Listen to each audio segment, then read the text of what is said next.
The subconscious mind can do really two things.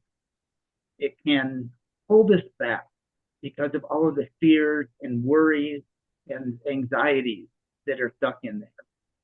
And it can move us forward because it can also give us that confidence, that understanding that we can do things, and it can give us the ability to move forward without worry. So the subconscious mind, we hear about it so much. We talk about it a lot. So what is the subconscious mind? Not being a scientist myself or a neurosurgeon, there's an example I use to think about it, and that's breathing. Until I said the word breathing, you were probably breathing on your own, weren't thinking about it. You hadn't thought about breathing for minutes or hours or days, maybe. But as soon as I said the word breathing, you're suddenly aware of your breath and you're consciously making those breaths. But before that, your brain was just taking over and doing it all on its own with no conscious thought needed from you. Now I realize a breathing is more, autonomic response as opposed to real subconscious. But the idea there is that our subconscious mind is doing things for us. It's making us aware of what's going on. It's allowing us to live our lives 90, 95, 99% of what we're doing is all in that subconscious mind, so that we don't have to think about breathing or our heart beating, or sometimes we don't have to think about whether a person is scary or a friend, because our subconscious mind is helping us understand all of those things. Now, I think that the subconscious mind starts out with what we call the lizard brain. Back in not prehistoric, but primordial times, our whole life was set up on survival. And our brain developed this fight or flight, and what do we need to do to gain food and shelter and protection from enemies. And that's really how our brain works. That was its conscious side, was entirely set up on survival. As we progressed and our brains grew bigger and we gained more technology and understanding, that part of our brain kind of moved to the subconscious and in the background. We didn't think as much about all of the fears and worries around us. The subconscious took over most of that, unless it was an overt threat or something that brought into the forefront. So in the back of our mind still is all of these fears and worries that stick with us. And there's something we don't really understand because we don't consciously think about them. And that's the whole purpose of subconscious. It's not in our conscious mind. But the truth is, our subconscious is something that we can begin to understand, and we can help that to work for us. Now, the subconscious mind can do really two things. It can hold us back because of all of the fears and worries and anxieties that are stuck in there. And it can move us forward because it can also give us that confidence, that understanding that we can do things, and it can give us the ability to move forward without worrying. And it all depends on how we train our mind.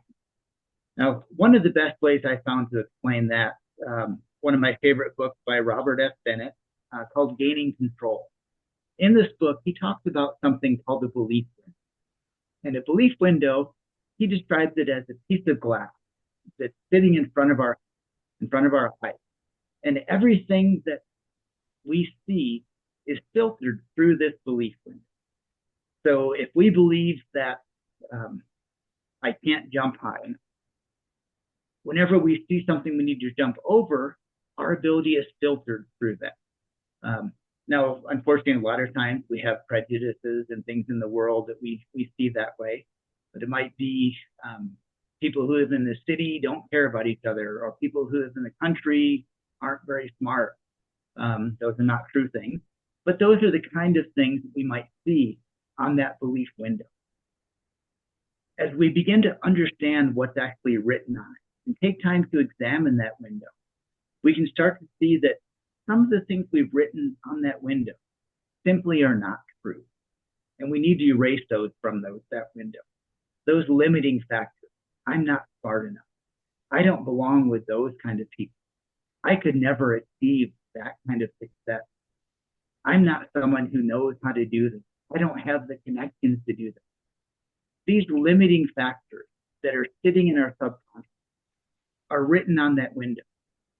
As we begin to self-examine ourselves, work with others to unravel those subconscious ideas, we can begin to erase them from that window so that those no longer limit us.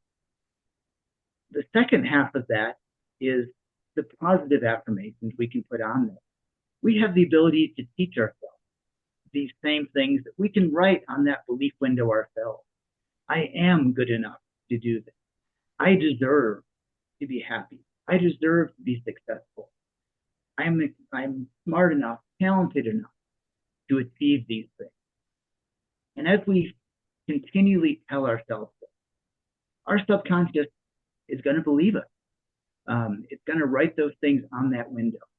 And when we see challenges in front of us, if those are filtered through that belief window, it's going to help us to say, yes, I can do that.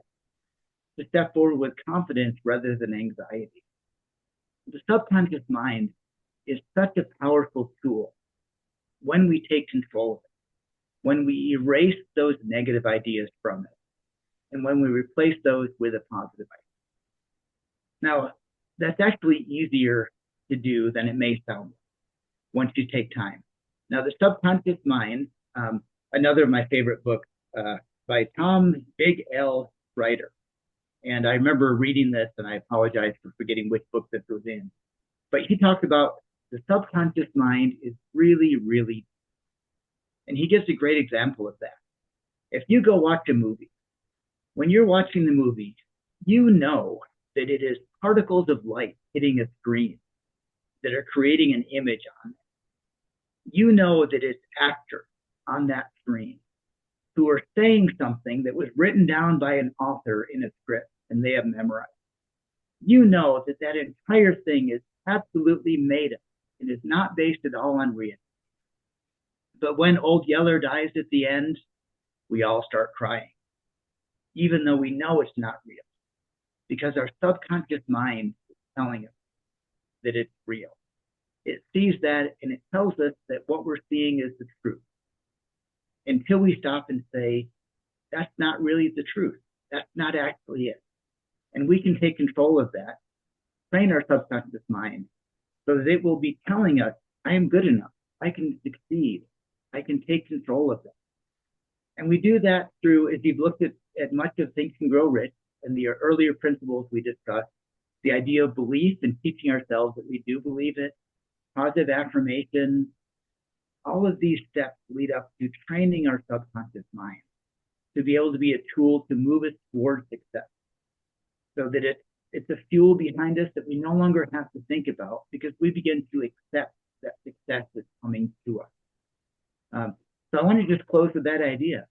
You are good enough. You are smart enough. And if you continually tell yourself that, your subconscious is going to believe. And it's going to work to create that reality for you, that you will achieve the success that you are looking for. You will be able to think and grow rich, which is the whole point of this book and these training sessions, is to achieve what we want in life, to be happier, to be rich in whatever way is most important to you.